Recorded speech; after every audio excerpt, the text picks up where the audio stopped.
बहुत महत्वपूर्ण इशू है, बहुत महत्वपूर्ण विषय है कि भारतीय जनता पार्टी, आरएसएस, नरेंद्र मोदी सब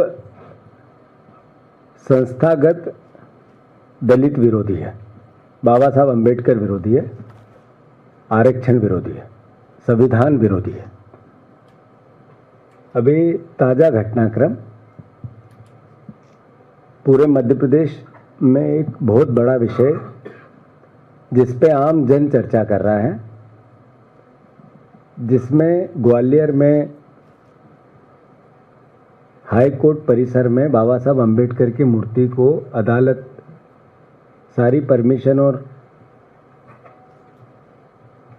सारी फॉर्मेलिटी के बाद अंबेडकर की मूर्ति, बाबा साहब अंबेडकर की मूर्ति की स्थापना न होना, उसको रोकना, ये विषय बना हुआ है। इस पर पूरी दृष्टि आदरणीय हमारे प्रभारी जी हरीश चौधरी जी डालेंगे।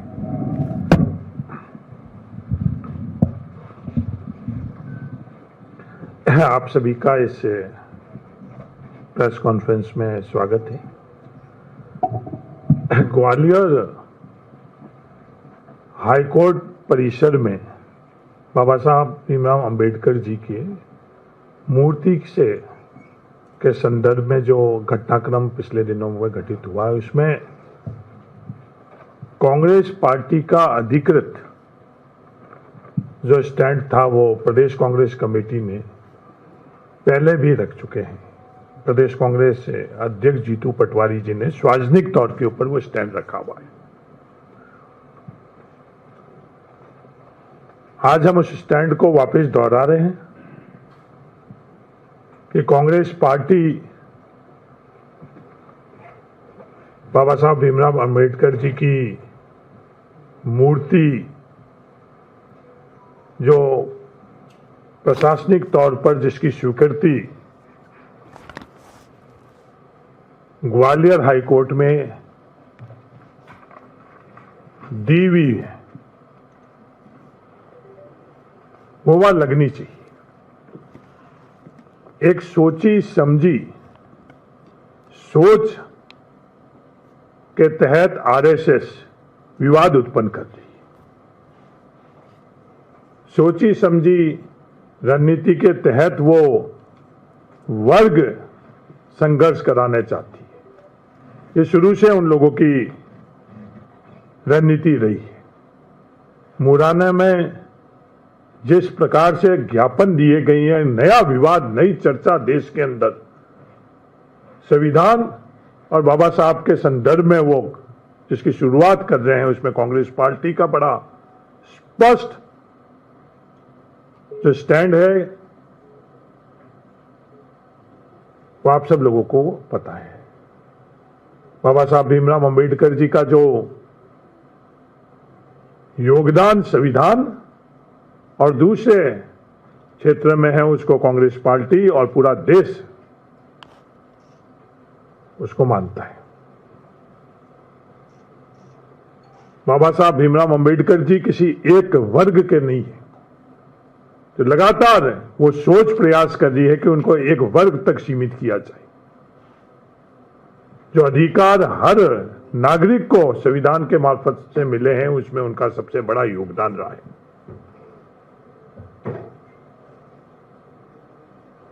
कांग्रेस पार्टी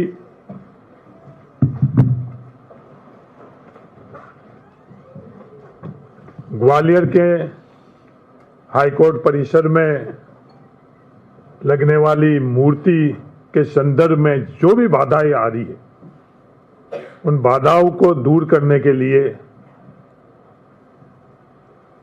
भारत सरकार और मध्य प्रदेश सरकार से अपील करती है कि तमाम जो बाधाएं उन्होंने खुद ने उत्पन्न करी, किसी और ने उत्पन्न नहीं करी, जब निर्णय हो चुका था। और ऐसी बात नहीं है कि हाईकोर्ट परिसर के अंदर पहली दफे कोई मूर्ति की स्थापना हो रही है। इससे पहले भी देश के हाईकोर्ट और सुप्रीम कोर्ट परिसर के अंदर मूर्ति स्थापित हो चुकी, पर सिर्फ विवाद उत्पन्न करने के लिए वर्ग संघर्ष कैसे रहे उत्पन्न हुई, उस मंशा से ये विवाद उन लोगों ने मूर्ति स्थापना को विवादों के अंदर घसीटा है।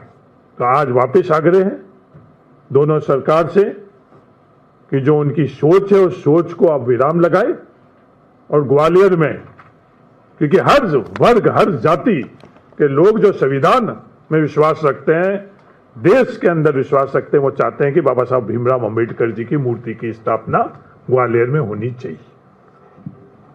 इस संदर्भ में जो भी आगे कांग्रेस को करना होगा वो कांग्रेस करेगी और उनकी रणनीति कि ये बाबा साहब भीमराव अंबेडकर जी को जिस रंग में वो रंगना चाहते हैं, एक वर्ग तक सीमित रखना चाहते हैं, विवादों में लाना चाहते हैं, जो पहले भी उन्होंने गांधी जी के संदर्भ में, नेहरू जी के संदर्भ में उन्होंने प्रयास किए, उनमें उनको सफल नहीं होने देंगे। आदरणीय सीएलपी के नेता हमारे अपनी बात कहें।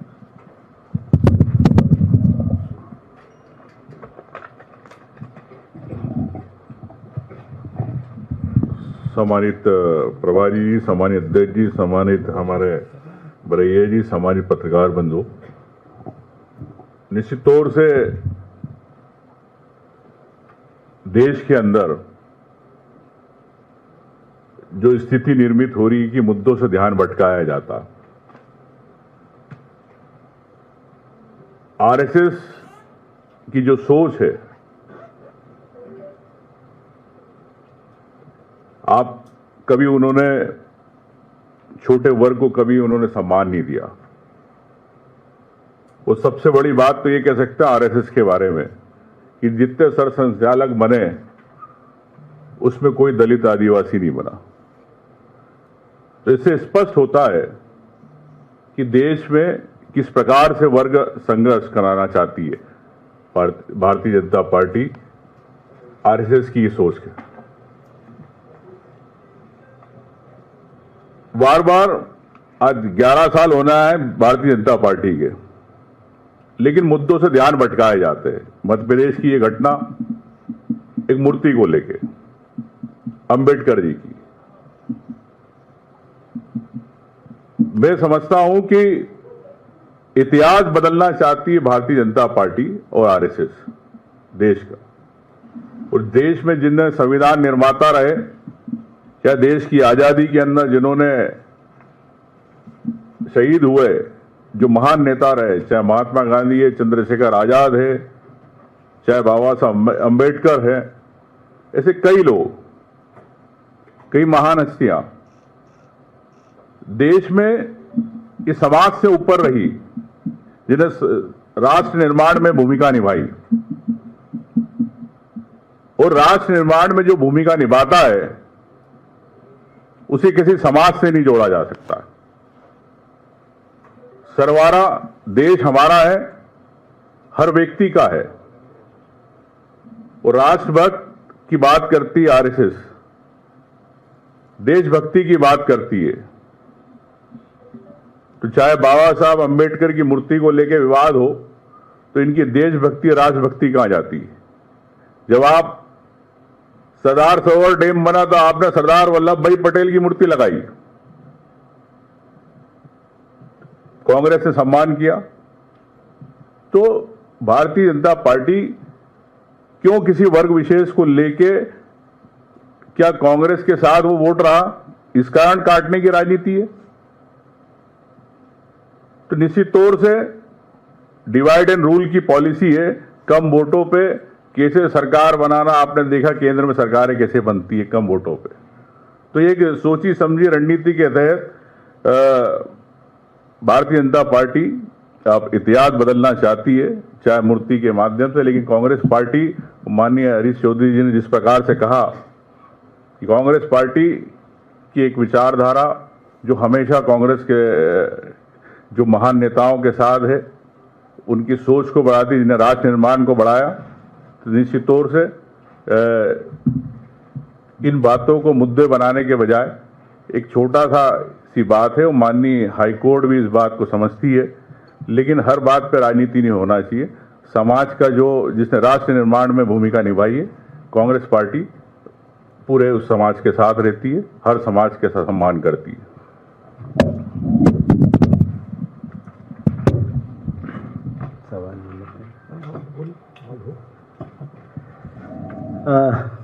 आदरणीय आदरणीय पत्रकार बंधुओं, मोटे मोटे पूरी बात आ गई है। जो महत्वपूर्ण बात थी वो हरीश चौधरी जी ने बताई है कि हाई कोर्ट परिसर में बाबा साहब भीमराव अंबेडकर की मूर्ति की स्थापना होनी चाहिए और इसको लेकर जो कानूनन एक पहल होती है वो हाई कोर्ट की परमिशन के साथ पूरी प्रक्रिया भी कंप्लीट थी। उसके बावजूद अगर सामाजिक आरएसएस के दबाव में आकर अगर ये प्रक्रिया रोकी गई तो देश के लिए चिंता का विषय है। और जो निर्माण संविधान के निर्माता ने किया, अगर न्याय करने वाले मंदिर में उनकी स्थापना नहीं होगी तो कहाँ होगी। कांग्रेस पार्टी इसको स्पष्ट तौर पर उन लोगों को खारिज करती है जिन्होंने इसको रोकने की कोशिश की और स्पष्ट तौर पर हम मूर्ति के पक्ष में हैं। इसके लिए हम सामाजिक जनजागरण, राजनीतिक आंदोलन और राहुल गांधी जी की जैसी सोच है संविधान की रक्षा को लेकर जो भी संवैधानिक लोकतांत्रिक व्यवस्था के अंतर्गत राजनीतिक प्रोग्राम, सामाजिक प्रोग्राम, एजिटेशन के प्रोग्राम हो सकते हैं वो करेंगे। और मैं मानता हूं कि बहुत विनम्रता से फिर से मेरा आग्रह है उन लोगों से भी जो मूर्ति के स्थापना को रोकते हैं, उनको अपनी सद्बुद्धि मस्तिष्क में लाना चाहिए और बाबा साहब अम्बेडकर के इस अपमान का सार्वजनिक रूप से क्षमा मांगनी चाहिए। और पूरे कृत्य के पीछे बीजेपी आरएसएस के लोग हैं, मोटे तौर पे एजेंडा है और कांग्रेस पार्टी इसका विरोध करती है। आपके जो सवाल हैं बोले। क्या आप लोग हाईकोर्ट के प्राथमिक आदेश के बावजूद नहीं हो पा रहा है, तो क्या कोई लीगल कोर्स आप लोग अपना सकते हैं कि और ऊपर की अदालत में जाकर के इस फैसले को एनफोर्स कराएं वहां पर? दो सोच एक साथ है। एक है कि लीगल तरीके से इसका काम चल रहा है और हाई कोर्ट ने परमिशन दी थी, इसके खिलाफ लोग गए हैं दूसरी अदालतों में, ऊपर की अदालतों में। पर सोच क्या है? सोच है वही जो एक बाबा साहब अम्बेडकर के व्यक्तित्व को दबाना चाहती है, संविधान विरोधी, आरक्षण विरोधी, जो एक सामाजिक सर्वधर्म संभाव का व्यय है भारत में, उसका विरोध करके जातिगत दुर्भावना पैदा करना। ये वही लोग हैं जिसके पीछे अगर लोगों को चिन्हित किया जाएगा तो एक विचारधारा के मिलेंगे। तो चूंकि हम राजनीतिक दल हैं, देश के संविधान के निर्माण में हमारी भूमिका थी, लागू करने में हमारी भूमिका थी। बाबा साहब अम्बेडकर ने जब संविधान का निर्माण किया तो कांग्रेस पार्टी के सोच के साथ किया। तो स्वाभाविक है कि हम कानूनन लड़ाई भी लड़ेंगे और स्वाभाविक है हम राजनीतिक लड़ाई भी लड़ेंगे। और कोई सवाल? एक सवाल इधर से है। मध्य प्रदेश के कानून व्यवस्था के मद्देनजर मेरा सवाल है कि कुछ दिनों पहले भिंड में कुछ पत्रकारों को जो है कपड़े उतरवा दिए गए थे और उनकी एक तरीके से थाने में परेड कराने की कोशिश की गई थी। उसके बाद उन्होंने खबर चलाई थी अवैध खनन को लेकर। उसके बाद वहां की पुलिस ने उनके खिलाफ एफआईआर दर्ज की और एफआईआर दर्ज करने के साथ साथ उनके परिवार वालों को परेशान किया गया। उन्होंने इधर उधर जाके जो है शेल्टर लिया, लेकिन कल सुप्रीम कोर्ट ने 15 दिनों का प्रोटेक्शन दिया है और कहा है कि आप जाइए, आपको पुलिस परेशान नहीं करेगी और आप पुलिस के साथ कोऑपरेट कीजिए। आप लोग क्या पत्रकारों की सुरक्षा को लेकर, खासतौर जो भिंड के पत्रकार हैं, उनकी सुरक्षा को लेकर आप लोग क्या करने वाले हैं? इस मुद्दे को कैसे उठाएंगे? आदरणीय साथियों, कल भारत सरकार ने 11 वर्ष नरेंद्र मोदी के पूर्ण होने पे जश्न मनाया। अपनी बातें कही, अलग अलग राज्यों में प्रेस कॉन्फ्रेंसेस हुई और मीडिया में प्रमुखता से वो छपी है, दिखी है। जब राहुल गांधी जी ये कहते हैं कि देश का संविधान खतरे में है, कांग्रेस पार्टी भी कहती है, तो स्वाभाविक है बीजेपी भी पूछती है और मीडिया के कई साथी पूछते हैं कि हर तरह की स्वतंत्रता तो है, संविधान खतरे में कहाँ है? तो जो लोकतंत्र के चौथे स्तंभ पे हमला होता है, ये सिर्फ आपको भिंड का पता है, ये मध्य प्रदेश के हर जिले में होता है। और मैं माफ़ी चाहते हुए आप सबसे, चूंकि ये बहुत बड़ा मंच है, पार्टी के सर्वोच्च स्थान पे हम आपसे बात कर रहे हैं, जब हम बार बार ये कहते हैं कि मीडिया बीजेपी के साथ है तो नेचुरल है आप लोगों को बुरा लगता होगा। पर स्वाभाविक है कि जब इस तरह की लड़ाई जब लड़ी जाती है, भोपाल में एक पत्रकार को पुलिस ने मार के अंदर कर दिया थाने में, सारे पत्रकार इकट्ठे और थाने पे धरना दे रहे थे। मैंने भोपाल में भी ये बात कही थी। अभी आपने सवाल किया भिंड के पत्रकारों का, तब मैं फिर ये बात कह रहा हूँ कि पत्रकार की ताकत होती है कलम, उसकी संपादकी, उसकी लेखनी। अगर उस सरकार ने जिसने लोकतंत्र के चौथे स्तंभ पर हमला किया और पत्रकार थाने पे जाके धरना दे रहा है, मीडिया थाने पे जाके धरना दे रही है, तो ये सही राह नहीं है। सही राह तो वो थी कि कलम से नोश देते उस सरकार को जिसने ऐसी गड़बड़ की। जब आप ये सवाल करते हो तो 3 उंगली आपकी तरफ जाती है। हमने उस भिंड के पत्रकारों के साथ खड़े हुए हैं, हमने ताकत से उनकी बात रखी, हर स्टेज पर रखी, बार बार रखी, पर हम अपना दायित्व निभाएंगे। पर जिस एसपी ने उनके साथ अत्याचार किया, जिनको शरण लेनी पड़ी दिल्ली में, उनको भोपाल में जगह नहीं मिली बात करने की। मतलब मीडिया कितना दबा हुआ है। यही तो राहुल गांधी कहते हैं लोकतंत्र का चौथा स्तंभ भी खतरे में है, संविधान भी खतरे में है, संविधान की हमें रक्षा करनी है। और सड़क पर कैमरा रखना मतलब कितना अलोकतांत्रिक हो गया। कैमरे का काम तो है खराब चीज को बताना, जो अव्यवस्था उसको दिखाना। कैमरे भोपाल में सड़क पे रख के आंदोलन हो रहे थे। तो मैं फिर से आग्रह करता हूं, माफी मांगते हुए, किसी को मेरी बात अदरवाइज नहीं लेना चाहिए। आप लोगों को कि विपक्ष की ताकत मीडिया होती है और मीडिया की ताकत विपक्ष होता है, ये भी सच है। हम आपकी बात करेंगे, उन पत्रकारों की बात करेंगे, आप भी जनता की और विपक्ष का साथ दो। धन्यवाद। और विधानसभा में भी उठाएंगे, उनकी पूरी मदद करेंगे। हाँ, CLP साहब कह रहे हैं। हाँ नहीं, देखो वो दिन सबसे ज्यादा चिंतनीय था कि भोपाल में जो कैमरा को पत्रकार पूछते हैं, उन कैमरा को सड़क पर रखकर उन्होंने विरोध प्रदर्शन किया। इससे और दुर्भाग्यपूर्ण और कोई चीज नहीं हो सकती थी। पहले जो कलम की बात होती थी, वो कलम के साथ साथ आज के युग के अंदर वो कैमरा है। ऐसी स्थिति आ चुकी है मध्य प्रदेश के अंदर, और वो संकेत वहां के प्रेस के मित्रों ने दिए। विपक्ष के नाते हम लोगों की जिम्मेवारी है कि किसी भी स्तंभ को हम लोग कमजोर नहीं होने दें। मजबूती से उस वक्त भी हम साथ में थे, आज भी हम लोग साथ में थे। हम हमारी बात मीडिया के मार्फत से भी रख रहे हैं, और आने वाले विधानसभा सत्र में हमारे नेता उमंग जी मजबूती से इनके साथ, तमाम विधायक मजबूती से, ये बात सिर्फ भिंड की नहीं, तमाम मध्य प्रदेश में जो मीडिया के हमारे मित्र हैं उनके साथ अन्याय नहीं हो। कि सिर्फ ये एक दल या विपक्ष की बात नहीं है। लोकतंत्र बचाने के लिए हर कोई संवैधानिक जिसको अधिकार है, वो अपने अधिकार व्यक्त किसके माध्यम से करे, वो माध्यम मीडिया है। तो लोकतंत्र बचाने के लिए, संविधान बचाने के लिए सिर्फ हम अपने विपक्ष के अधिकारों के संदर्भ में ही नहीं, पूरी बात अगर हम लोग समझे तो संविधान बचाने का मतलब ये है कि मीडिया के जो अधिकार है, मीडिया को किसी भी प्रकार से रोका नहीं जा सके, मीडिया को किसी प्रकार से चुप नहीं कराया जा सके, मीडिया को किसी प्रकार से प्रभावित नहीं किया जाए, यही संविधान बचाना है। तो मैं आपको विश्वास दिलाता हूं, मध्य प्रदेश में हम तमाम लोग सदन के अंदर हमारे प्रतिपक्ष नेता उमंग जी के नेतृत्व में और सड़क के बाद जीतू पटवारी जी के नेतृत्व में हम लोग लड़ाई लड़ेंगे। धन्यवाद। धन्यवाद। धन्यवाद।